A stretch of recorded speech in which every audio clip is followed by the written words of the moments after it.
Muy buenas tardes, bienvenidos. Les saluda Marta Zamarripa a través de Progre TV en nuestra página www.movimientoprogresista.mx. El tema de esta tarde es las claves de Línea 12, luego de la comparecencia de Francisco Bojórquez, exdirector del Sistema de Transporte Colectivo Metro. ¿Qué es lo que usted opina y qué información tiene acerca de lo importante que ha ocurrido con Línea 12? Nos acompañan aquí en Progre TV los diputados Adrián Michel. Gracias por estar aquí, Adrián. Gracias, Marta. Muchísimas gracias a ti. Gracias por la invitación. Muchas gracias. Y nos acompaña también el diputado Vidal Llerenas, a quien le agradecemos el estar presente con nosotros. Gracias, Vidal. Muchas gracias. Bueno, pues quisiera preguntarles, además de poner a su disposición nuestra línea a través de TweetCam para preguntas y respuestas de los diputados, quisiera preguntarles a nuestros invitados cuál es en este momento su opinión de lo que se ha venido diciendo hasta este momento de Línea 12. Hemos escuchado muchas versiones, pero hay una opinión importante que es la del exdirector del Sistema de Transporte Colectivo Metro, Francisco Bojórquez. Adrián, ¿quisieras comenzar? Sí, lo que comentó el ingeniero Bojórquez en su reunión en la Asamblea Legislativa fueron algunos puntos que nos dejan muy claras muchas cosas y que empezamos a tomar como conclusiones. En primer término, lo primero que afirmó el ingeniero Bojórquez es que la línea 12 era totalmente segura para poder funcionar con pasajeros en el momento de su inauguración, que fue el 30 de octubre del año 2012. El ingeniero Bojórquez operó la línea durante 6 semanas y durante esas 6 semanas no hubo ningún reporte que ameritara un señalamiento en contrario, es decir, él entrega la operación de la línea 12 el día 9 de diciembre de 2012 al actual director del Sistema de Transporte Colectivo, operando normalmente en condiciones de seguridad absolutas. Esa es una primera conclusión que podemos sacar de la comparecencia del ingeniero Bojórquez. Una segunda conclusión tiene que ver con el hecho de que no hubo de ninguna manera una especie de apresuramiento para poder inaugurar la línea antes de tiempo. Incluso la inauguración original de la línea se tenía pensada prácticamente un año antes y la línea fue retrasándose por muchos motivos que ya mucha gente conoce, principalmente temas de cambio de trazo, principalmente temas de problemas de subsuelo, que necesitaron hacer ajustes, obras que no estaban contempladas. El suelo de la Ciudad de México es un suelo muy complicado y bueno, la línea pasa por 5 delegaciones, 6 delegaciones prácticamente, y esto implica que hubo cambios de trazo y que hubo problemas con subsuelo. La línea se tuvo que ir aplazando en su inauguración, pero para el 30 de octubre de 2012 había plenas condiciones de inaugurarse.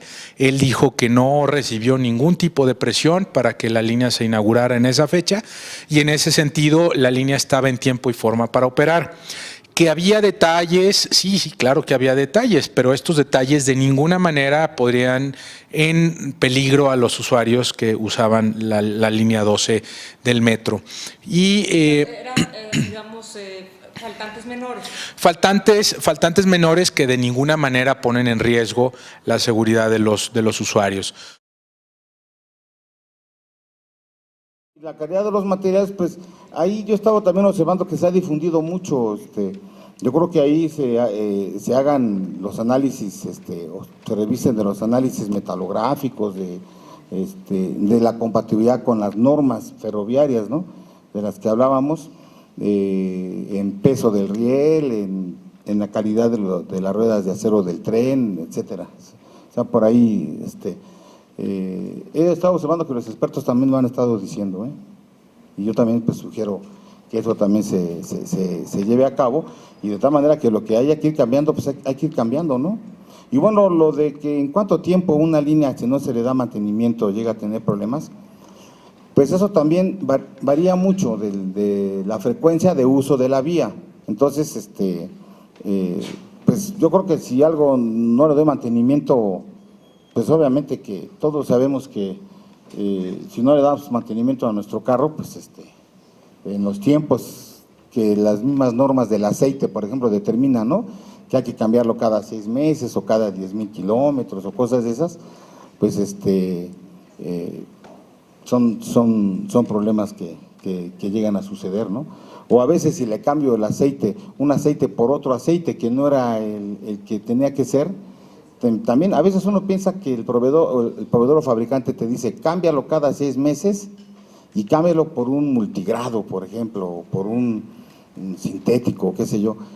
Y no, dices tú, no, le voy a meter del más barato, del más corriente, ¿no? Pues entonces, ahora sí que tomaste la decisión, ¿no? De bajo tu propia responsabilidad, de que tu carro se desviele, ¿no? Entonces, nosotros cuando yo estuve en el metro, tuvimos situaciones, por ejemplo, con los diferenciales de los neumáticos, que teníamos problemas con el aceite y estaba tronando los diferenciales. Y ese problema, no, primero se tronó uno, pero luego 2, y luego de repente 4. ¿Por qué? ¿Por qué 4? Pues porque los demás trenes ya se tenían que usar con más intensidad de lo que originalmente se utilizaba, ¿no? Para poder reemplazar o para poder dejar en uso uno que se tronó y hasta que lo pudiéramos arreglar y eso. Y entonces, si no tiene uno control de esas cosas, como responsable directo de las eras técnicas, ¿no? Pues entonces las fallas se pueden ir dando, puede ser de manera lineal, pero también puede ser de manera exponencial, dependiendo de los mecanismos. Pero vamos a contestarlo con mayor precisión por escrito. Otro tema importante que nos comentó el ingeniero Bojorquez tiene que ver con el tema del mantenimiento. Si a una línea de estas características, sobre todo una línea férrea, no se le da el mantenimiento debido, la línea comienza a tener problemas.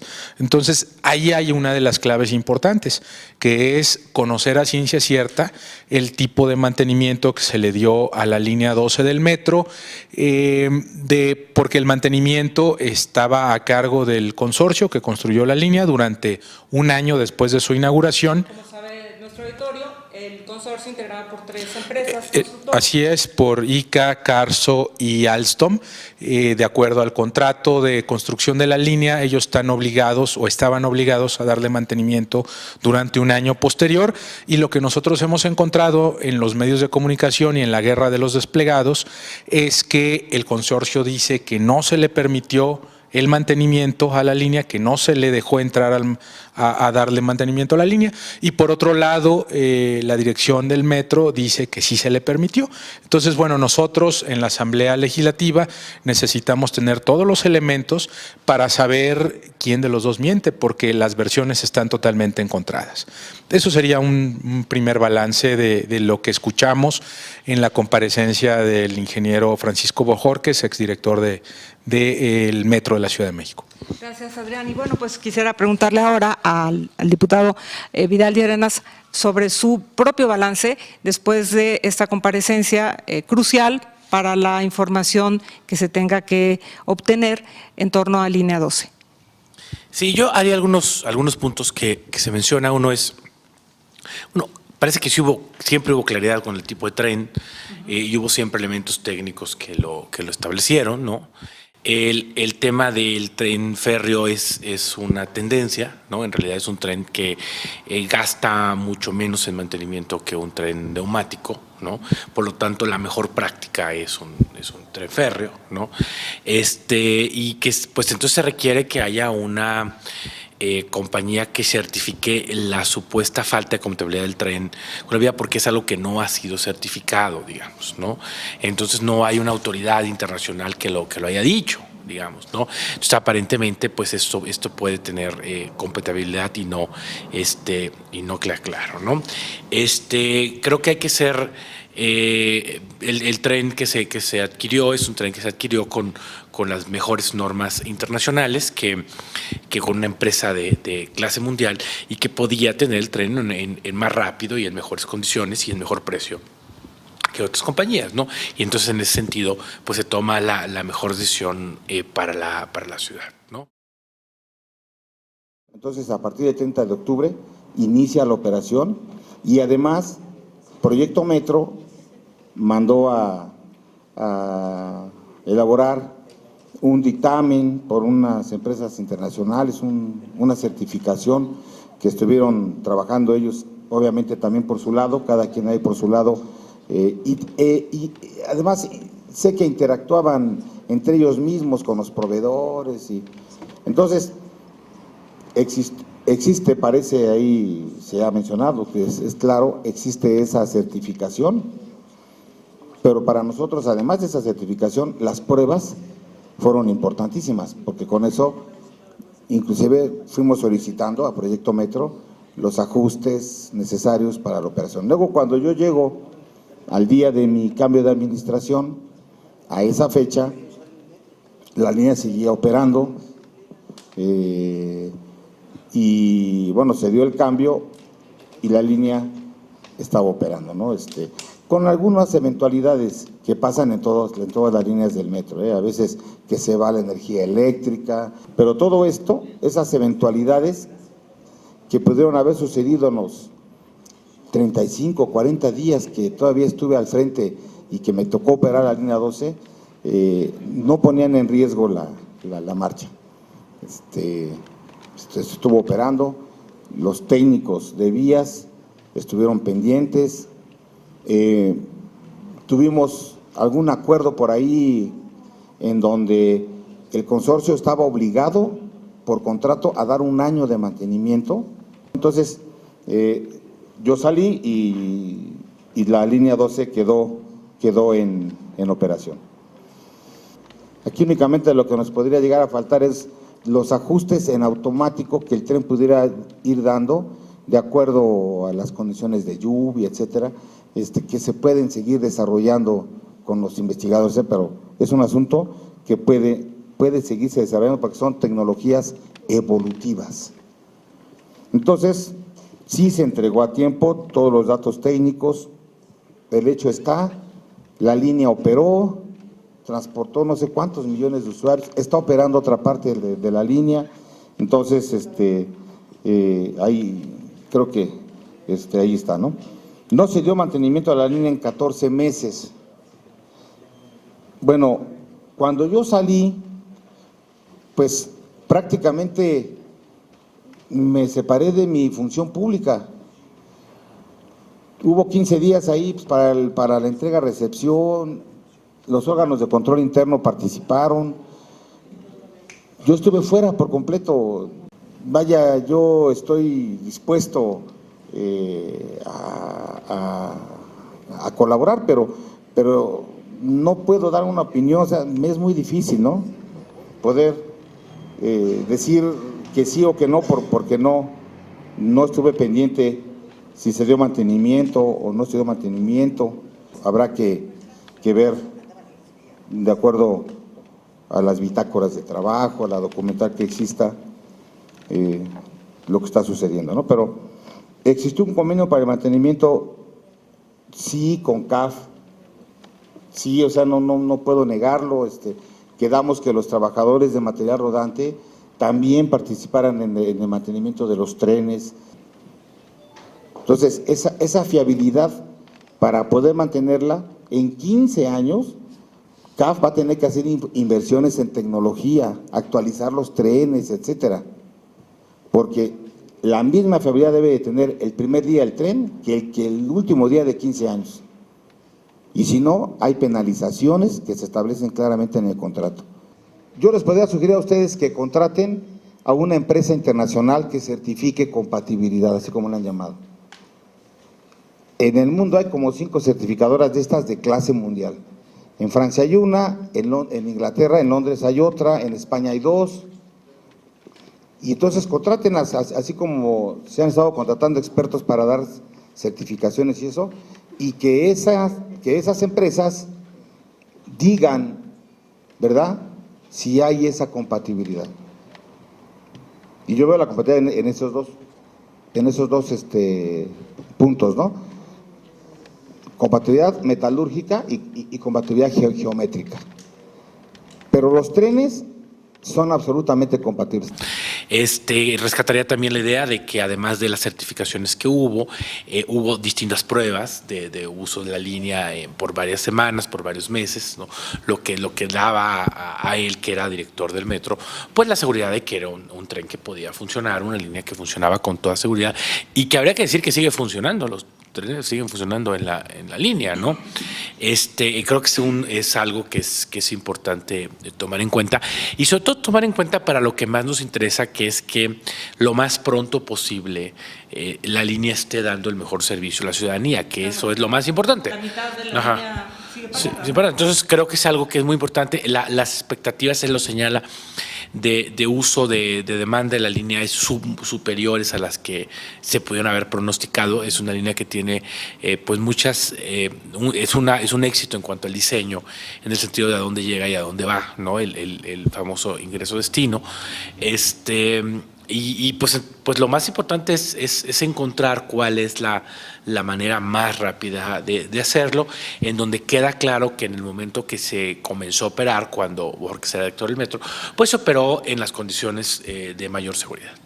Gracias, Vidal. Y quisiera también recordarles que nos pueden hacer llegar sus preguntas a través de Progresista Mop en Tweetcam, para que los diputados que aquí nos acompañan esta tarde les puedan ir respondiendo a sus dudas, preguntas, observaciones. Bueno, se ha dicho mucho, lo que hemos escuchado las últimas semanas, que los trenes no eran compatibles con las vías. Francisco Bojorquez dijo otra cosa, que sí eran compatibles. Pues si hay algo que responder por los trenes, otra vez ratifico, y si hay un daño patrimonial, ratifico, vaya, lo que tenga que salir de lo que se investigue, ratifico y se lo digo con toda la confianza de saber que se tomó la mejor decisión. O sea, ustedes tomen sus mejores decisiones, no de tal manera que puedan conseguir los certificadores más confiables, y con eso ustedes estén plenamente convencidos de que la información que les entreguen los certificadores es imparcial y nadie metió mano negra, ¿no? Para que se pueda llevar a cabo, ¿no? Pregunten ahora que venga el consorcio, pregúntenle a CAF, o sea, ustedes tienen un trabajo, una metodología por delante muy interesante que les va a permitir contar con esa información. Yo sí ratifico que el tren es compatible con las vías, tanto rueda-riel como tren perfil de vía. ¿Fallas o no de operación? Bueno, antes de echar a andar la línea 12 hicimos los viajes de familiarización, fueron públicos. Hicimos ajustes, después de ya estar operando tren vía, tren sistemas, tren energía eléctrica, y se hicieron los ajustes correspondientes, y por eso yo decía, echamos a andar la línea, porque nuestras pruebas que hicimos, junto con las pruebas del proveedor de trenes y las pruebas del consorcio y del proyecto Metro, se documentaron y consideramos que era el momento de echarla a andar, ¿no?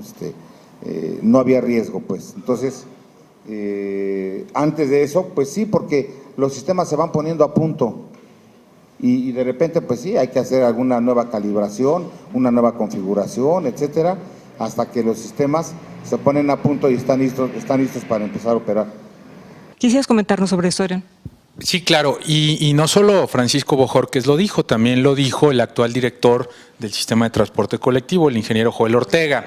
En la comparecencia del ingeniero Ortega, que fue el viernes de la semana pasada, se le cuestionó sobre la compatibilidad de la rueda y el riel o del tren y la vía. Él nos entregó en la comisión un dictamen emitido por la propia constructora de trenes, que es la empresa CAF, que es una empresa española. Es un dictamen muy vasto, muy completo, y es un dictamen donde viene certificado que se cumplen con las especificaciones internacionales. No hubo nunca un cambio de tren, Yo les quiero decir que para diseñar una línea de metro o una línea de ferrocarril, antes de pensar en construirla, por supuesto se tiene que ver qué tipo de vehículo va a correr sobre de ella. Imposible pensar en lanzarse a la construcción si no tiene uno la idea de qué vehículo va a correr, ¿no? Es como diseñar una pequeña vialidad para que corra un tráiler, o al revés, diseñar una gran vialidad para que corra por ahí un Volkswagen de ida y Volkswagen de regreso, pues obviamente que sería muy costoso. Entonces, no hay otro tipo de tren, hay normas internacionales para construcción de metros. Esas normas internacionales, quienes nos dedicamos a esta tarea académica de investigación, o en su caso de la función pública, sabemos que existen, están ahí pendientes. Ustedes pueden preguntarle a cualquier proveedor o a cualquier investigador sobre las normas ferroviarias internacionales y ahí están presentes. Obviamente hay que saber nada más a qué velocidad va a correr tu tren, el tipo de tren, si es neumático o si es férreo, el peso por eje, que ya lo estábamos platicando, la separación también entre ejes, para que inscriba adecuadamente sobre la vía, y con datos básicos, entre otros, que les acabo de mencionar, se puede lanzar el diseño de una obra, de una línea. Por supuesto, conforme van avanzando la determinación de especificaciones, se van dando ajustes a las mismas, pero el asunto es saber si sobre lo que va uno a diseñar como vía va a correr un tren neumático o un tren férreo, porque ahí sí son totalmente diferentes. Pero cuando sé que va a correr un tren neumático o un tren férreo, la norma mundial prácticamente te va llevando de la mano para poder establecer un plan de trabajo y de construcción. Se habló incluso, o se presumía incluso, de que en algún momento hubo cambio de tren. Sí, era como la voz populi, ¿no? Así ya es. Todo el mundo decía que hubo un tren distinto. O de que no se le informó en tiempo y forma a los constructores de la línea el tipo de tren que era. Bueno, todo eso está documentado. Por supuesto que se les informó en tiempo y forma del tipo de tren que sería. Como ya lo dijo el diputado Vidal Llerenas, para la elección del tren se hizo un sondeo de mercado muy amplio. CAF ganó un sondeo de mercado que hicimos. Aquí se hizo una adjudicación directa para la contratación de la prestación del servicio de trenes, en el caso de la línea 12.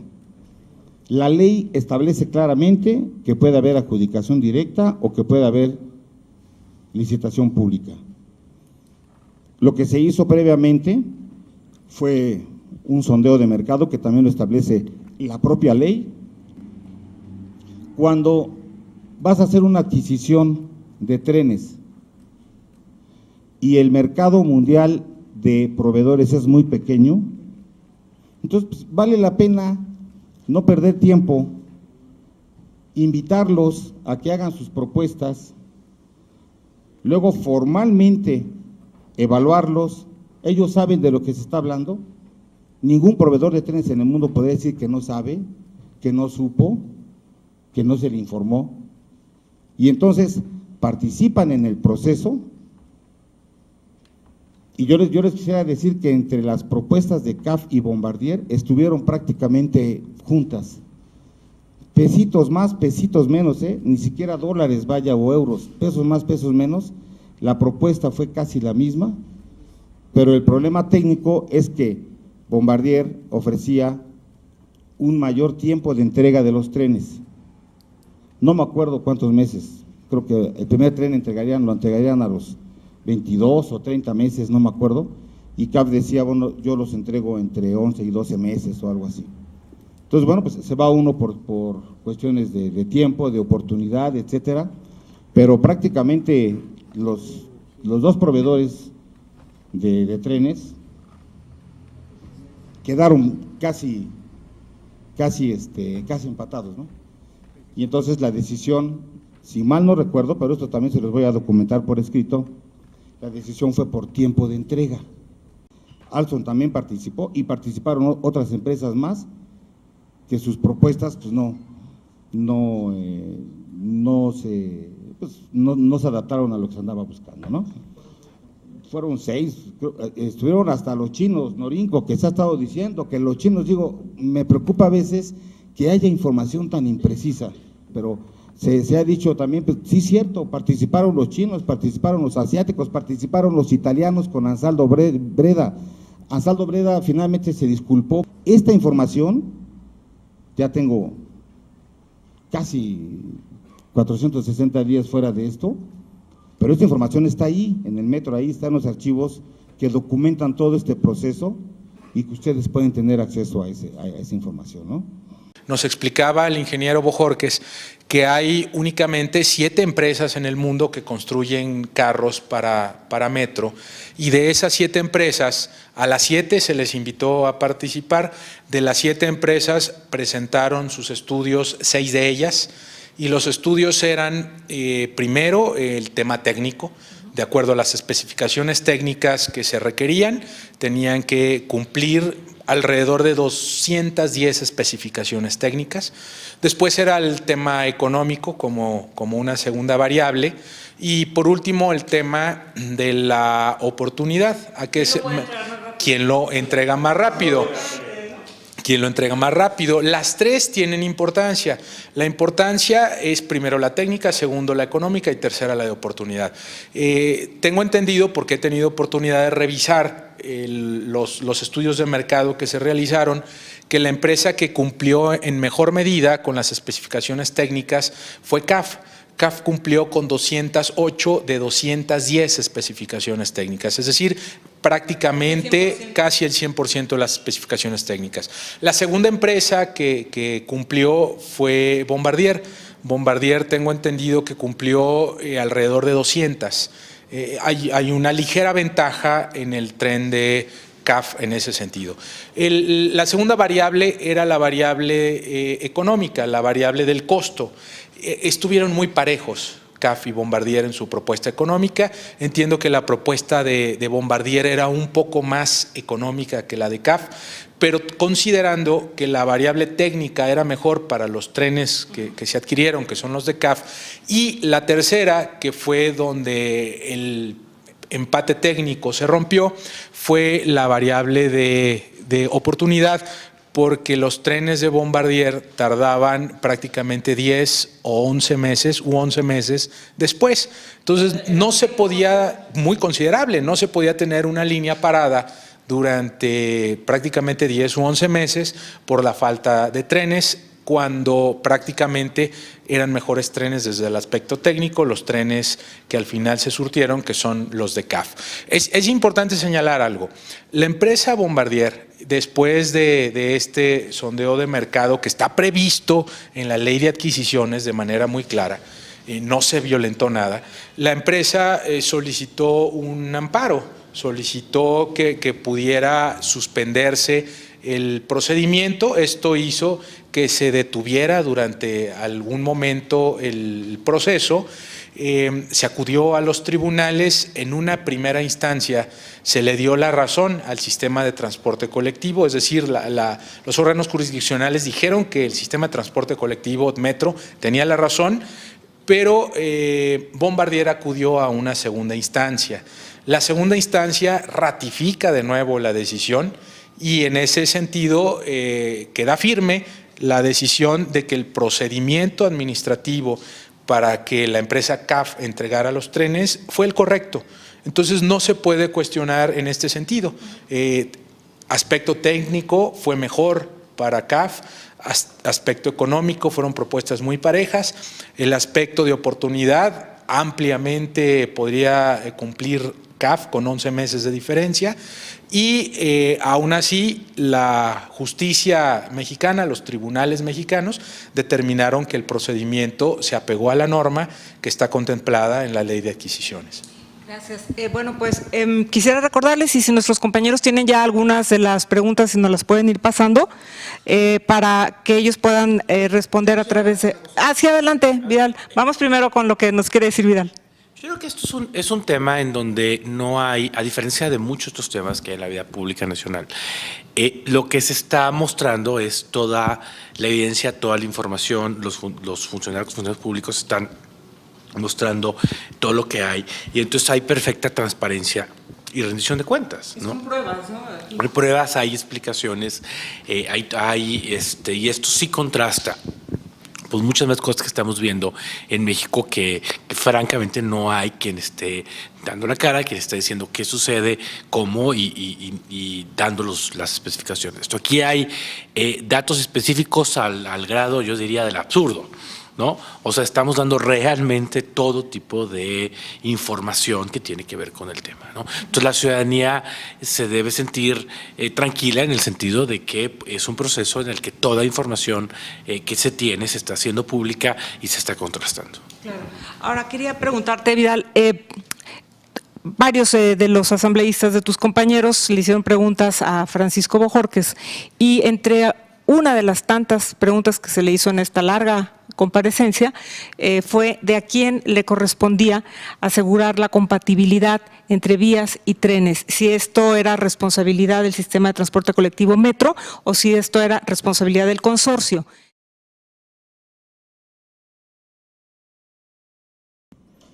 Por supuesto, conforme van avanzando la determinación de especificaciones, se van dando ajustes a las mismas, pero el asunto es saber si sobre lo que va uno a diseñar como vía va a correr un tren neumático o un tren férreo, porque ahí sí son totalmente diferentes. Pero cuando sé que va a correr un tren neumático o un tren férreo, la norma mundial prácticamente te va llevando de la mano para poder establecer un plan de trabajo y de construcción. ¿Nos pudieras ampliar sobre esto? Era responsable del sistema de transporte colectivo en coordinación con el consorcio. Entonces, expertos en el tema que tiene el sistema de transporte, pues fueron los que establecieron las culturas. Entonces, siempre hubo expertos técnicos que fueron los que estuvieron dando las especificaciones para que esto funcione. Como dice el propio Jorge, es compatible, ¿no? Y siempre fue de naturaleza muy técnica estas especificaciones, ¿no?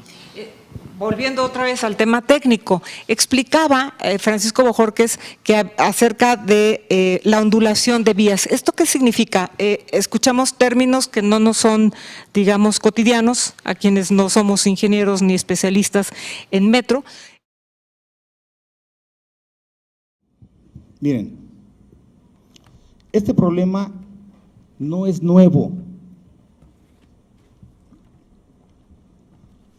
En el mundo hay grupos de estudiosos que están permanentemente estudiando por qué los rieles a veces se desgastan con la velocidad que lo hemos estado viendo aquí en México.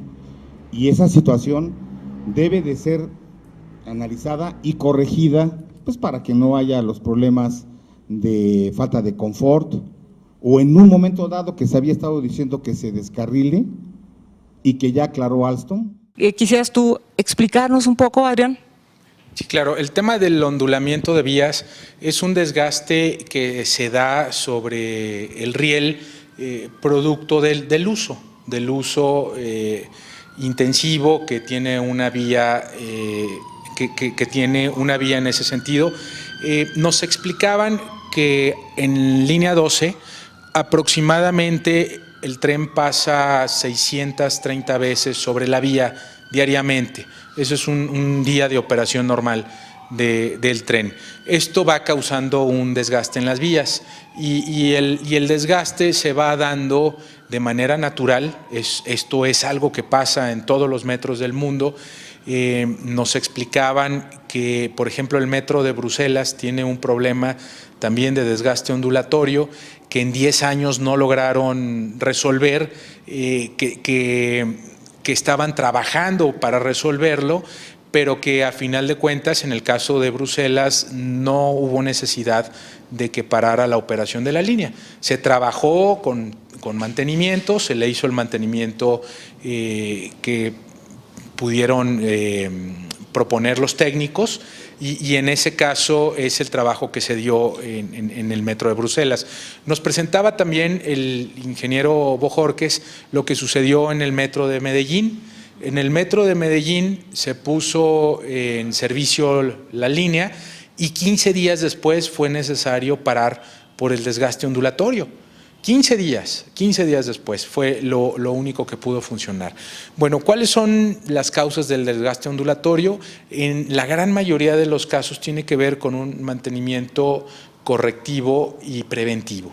Un mantenimiento que no se le da de manera adecuada a la línea.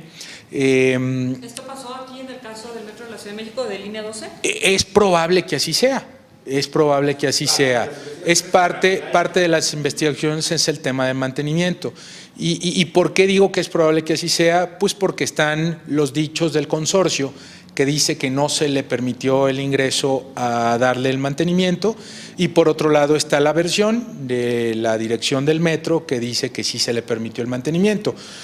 Una declaración que se me hizo de llamar la atención durante la comparecencia del actual director del metro es que él afirma que una línea con estas características puede funcionar de manera correcta incluso 18 meses después de su puesta en servicio sin mantenimiento. Eso es algo que a todos nos llamó la atención, porque toda la gente que sabe de metro sabe que ninguna línea puede vivir sin mantenimiento.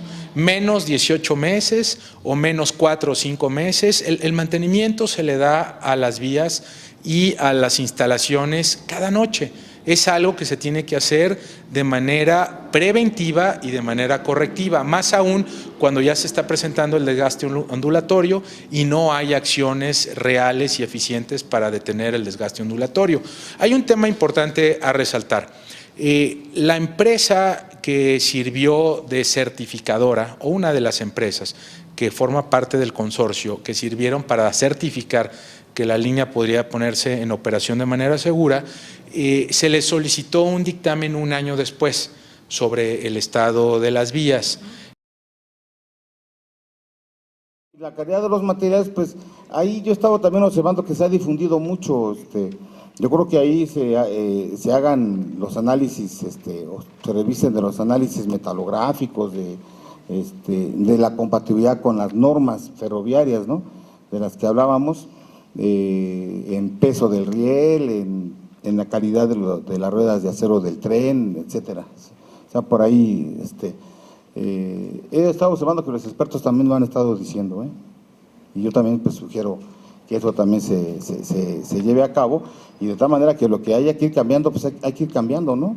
Y bueno, lo de que en cuánto tiempo una línea, si no se le da mantenimiento, llega a tener problemas, pues eso también varía mucho de la frecuencia de uso de la vía. Entonces, pues yo creo que si algo no le doy mantenimiento, pues obviamente que todos sabemos que si no le damos mantenimiento a nuestro carro, pues en los tiempos que las mismas normas del aceite, por ejemplo, determinan, ¿no?, que hay que cambiarlo cada 6 meses o cada 10,000 kilómetros o cosas de esas, pues son problemas que llegan a suceder, ¿no? O a veces si le cambio el aceite, un aceite por otro aceite que no era el que tenía que ser, también a veces uno piensa que el proveedor o fabricante te dice cámbialo cada 6 meses y cámbialo por un multigrado, por ejemplo, o por un sintético, qué sé yo, y no, dices tú, no, le voy a meter del más barato, del más corriente, ¿no? Pues entonces, ahora sí que tomaste la decisión, ¿no?, de bajo tu propia responsabilidad, de que tu carro se desviele, ¿no? Entonces, nosotros cuando yo estuve en el metro, tuvimos situaciones, por ejemplo, con los diferenciales de los neumáticos, que teníamos problemas con el aceite y estaba tronando los diferenciales. Y ese problema, no, primero se tronó uno, pero luego 2, y luego de repente 4. ¿Por qué? ¿Por qué 4? Pues porque los demás trenes ya se tenían que usar con más intensidad de lo que originalmente se utilizaba, ¿no? Para poder reemplazar o para poder dejar en uso uno que se tronó y hasta que lo pudiéramos arreglar y eso. Y entonces, si no tiene uno control de esas cosas, como responsable directo de las eras técnicas, ¿no? Pues entonces las fallas se pueden ir dando, puede ser de manera lineal, pero también puede ser de manera exponencial, dependiendo de los mecanismos. Pero vamos a contestarlo con mayor precisión por escrito. Esta empresa entrega el dictamen en octubre de 2013 y advierte ya que existe el desgaste ondulatorio. Advierte y da como conclusión de que la falta del mantenimiento es lo que lo puede estar causando. Lo que es importante señalar es que en ese mes de octubre se termina la vigencia del consorcio para seguir dándole mantenimiento a la línea. La línea, recordemos, tenía 1 año todavía con mantenimiento por parte del consorcio. Estaba como parte del contrato. Termina en octubre el plazo que ellos tienen la obligación de darle mantenimiento, y al día de hoy no hay un contrato de mantenimiento en la línea. Entonces estamos hablando que si el consorcio dice que no lo dejaron entrar 4 meses, el consorcio constructor, entonces estamos hablando que desde agosto del año pasado al día de hoy no nos consta a nosotros que se le haya dado el mantenimiento adecuado a la línea 12. Eso es algo muy claro y es una conclusión muy lógica a la que estamos llegando. Probarlo, ¿no? Ahí sí necesitamos más información, porque sí persiste la duda de si el mantenimiento fue el adecuado, ¿no? Claro. O sea, ahí tenemos que tener mucho más información para poder ver, y sobre todo para lo que decimos que es, todavía no existe contrato de mantenimiento, y lo que queremos es que la línea funcione lo más pronto posible, ¿no? Como que fuera de cualquier otra consideración, ese es nuestra principal prioridad, ¿no? Hay habitantes de ciertas delegaciones que sí, sin su línea. Que quieren usar una línea que es una línea muy exitosa en términos de la cantidad de personas que la usan todos los días, ¿no? Entonces, el tema de cómo recobrar el mantenimiento y cómo hacer que la línea funcione, yo creo que es el más importante. Ahora, este tema del mantenimiento, bueno, se queda, digamos, en stand-by como uno de los puntos medulares en cuanto a… No es claro que se haya dado el nivel de mantenimiento que se requería. Sin embargo, hay también muchas versiones, o sea, desde que son 14 meses a 4 meses sin mantenimiento. Bueno, se dio algún mantenimiento. Lo que no queda claro es si el nivel de mantenimiento era el requerido. Ahora, en algún momento de la comparecencia, Francisco Bojorquez dice, no hubo un cambio de diseño, es muy claro en esto, y no hubo un cambio de tren. No hubo nunca un cambio de tren. Yo les quiero decir que para diseñar una línea de metro o una línea de ferrocarril, antes de pensar en construirla, por supuesto se tiene que ver qué tipo de vehículo va a correr sobre de ella. Imposible pensar en lanzarse a la construcción si no tiene uno la idea de qué vehículo va a correr, ¿no? Es como diseñar una pequeña vialidad para que corra un tráiler, o al revés, diseñar una gran vialidad para que corra por ahí un Volkswagen de ida y Volkswagen de regreso, pues obviamente que sería muy, muy costoso. Entonces, no hay otro tipo de tren, hay normas internacionales para construcción de metros.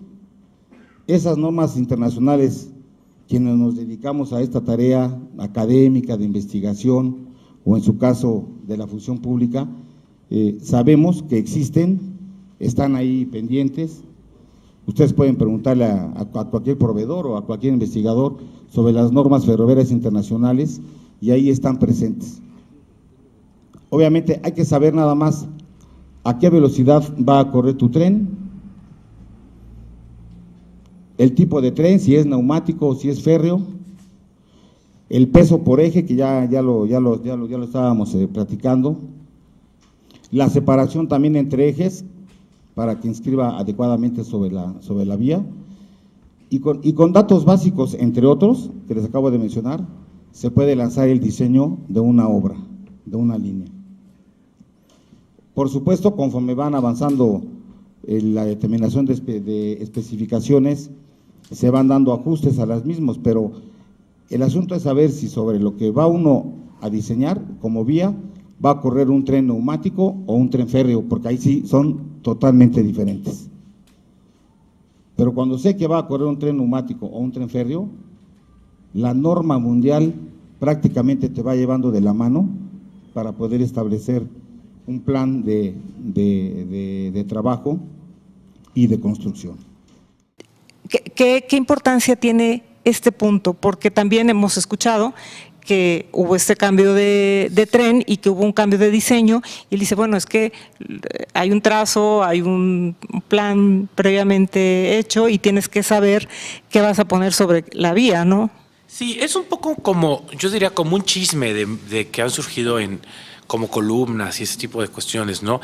Pero no, es decir, obviamente no se ha proporcionado ninguna prueba de eso, y lo que nos dice el ingeniero Bojorquez es que no hubo ningún cambio, que el tren que se usó es el tren que estaba planeado, ¿no? Lo demás es un poco una especulación que pues en este tipo de cuestiones surgen de manera irresponsable, ¿no?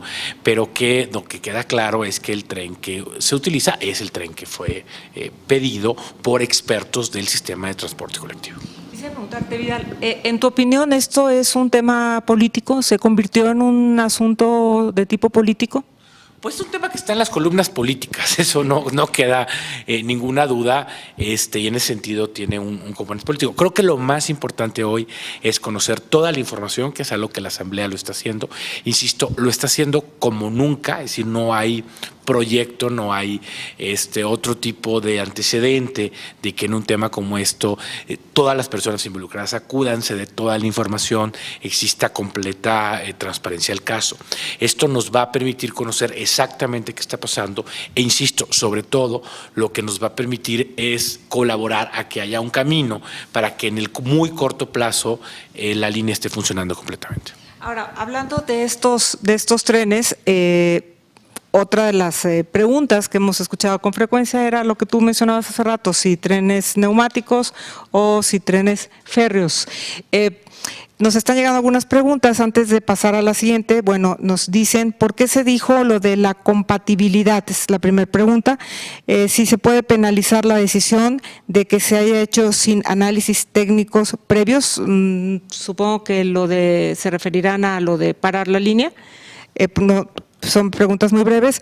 ¿Y por qué se habla de 6 meses? ¿No es inédito en el mundo? ¿Quién quiere responder? A ver, lo de la compatibilidad yo lo he oído pues como en periodistas, digamos, ¿no? Yo no conozco un documento donde esto se quede claro, digamos, ¿no? Entiendo que es un tema donde se especula que esto sucede, ¿no? Lo que nos vino a decir el director anterior del metro es que fueron los trenes que se solicitaron de acuerdo a las especificaciones técnicas del propio metro, ¿no? Entonces, efectivamente, hay alguien que técnicamente pidió eso, 1 y 2. El tema de que sea incompatible es un tema a discusión, digamos, ¿no? Cuando menos, ¿no? Y entiendo que esa discusión básicamente la han dado periodistas, ¿no? Eso es mi comentario. Gracias. Entonces, bueno, ¿por qué para no todo el mundo siguió la comparecencia de Francisco Bojorquez, ¿por qué esta decisión en favor de que sea un tren férreo y no neumático? El único problema que yo les podría decir con el neumático es que es un tren muchísimo más complejo. Su mantenimiento, por supuesto, requiere de mayor especialización. El costo de las refacciones también es muy alto, Hay muy pocos países en el mundo que operamos con neumático, como el caso de algunas líneas del Metro de París, de Canadá algunas líneas. Me parece que también está operando parece que en Brasil o en algunos de esos países. Es decir, seríamos 5 o 6 países, unos más, unos menos, los que operamos el sistema neumático en el mundo. Obviamente los proveedores del neumático están amarrados a los organismos que operan con un metro neumático. En cambio, el tren férreo es un tren que prácticamente opera en todos los países del mundo. Por ejemplo, en Francia pues obviamente hay líneas neumáticas y hay líneas férreas. En España también. En México, pues tenemos la línea A y ahora está la línea 12. Sin embargo, la tecnología férrea es como nacen los ferrocarriles en el mundo. El transporte de carga en nuestro país, pero sobre todo en Europa y en Estados Unidos, el transporte de carga por ferrocarril es un ejemplo claro del desarrollo de la tecnología en este sentido. Y que podríamos decir que los trenes férreos van atrás del desarrollo tecnológico de los ferrocarriles, sobre todo por la dureza y la fortaleza de la rueda y también, por supuesto, del riel. Nada más les voy a poner un ejemplo de un costo de una refacción. La rueda de acero en el tren férreo actualmente anda como en unos 1,000 euros. Vamos a pensar que aproximadamente unos 18,000 pesos por rueda de acero, y un neumático portador de un tren neumático, valga la expresión. No estoy muy actualizado en los precios, pero el precio debe de andar alrededor también como de 15, 20,000 pesos. Pero aquí hay una gran diferencia. La rueda de acero está diseñada para recorrer de 1,000,000 a 1,300,000 kilómetros antes de ser sustituida. Y la rueda neumática no puede llegar uno a correrla más allá de los 245,000 kilómetros, esté como esté. Entonces podríamos casi estar hablando de 4 o 5 veces más caro el puro mantenimiento de los neumáticos respecto del mantenimiento del tren férreo. Entonces, ese nada más es un solo ejemplo. Entonces, ese es el asunto de la diferencia entre los dos. Son muy buenos los dos trenes, pero bueno, pues que obviamente habrá que considerar también el acceso a los recursos presupuestales y todo lo que implica. El ingeniero Bojórquez hacía ahí una diferenciación muy clara. ¿Nos quisieras compartir, Adrián? Sí, el tema de tren férreo contra tren neumático es la tendencia actual de los metros del mundo es para que los trenes sean férreos. Prácticamente el 95% de los metros en el mundo y lo que se está construyendo actualmente va en ese sentido, va en el sentido a que los trenes sean férreos. Además, en términos de mantenimiento, es mucho más barato darle mantenimiento a una línea férrea que a una línea neumática. Este dato es importante, ¿no? Porque sí, claro. De una obra pues, con recursos públicos. Con recursos públicos. Así es, con las mejores prácticas y eso es lo que se determina, que prácticamente la tendencia es ir por el sistema férreo. Ahora, nunca se ha cuestionado el hecho de que se haya hecho férreo. También son algunas cosas que han surgido en algunas columnas o en algunas versiones periodísticas, pero ni un técnico del metro, ni un técnico especializado, ni el actual director del sistema de transporte colectivo ha cuestionado esa decisión. Esa decisión me parece que fue acertada, que fue adecuada, porque pone a la línea 12 a la vanguardia de los metros del mundo y porque además le da un tipo de mantenimiento mucho más económico relacionado con los trenes neumáticos. Nos llama la atención, Adrián, una de las afirmaciones que hace Francisco Bojórquez en la Asamblea, y habría que ver cómo estaba la línea 12 el 30 de octubre de 2012.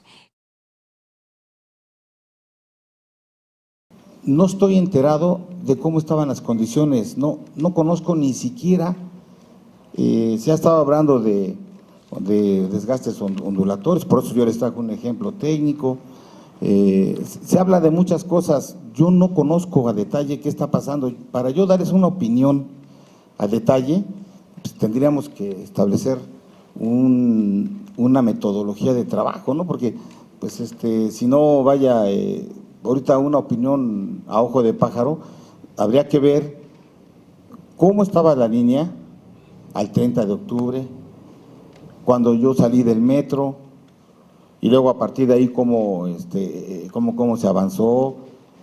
En fin, vaya, habría que hacer una serie de análisis, no nada más de las condiciones de la infraestructura, sino también de las condiciones de operación. Aquí la operación también es muy importante.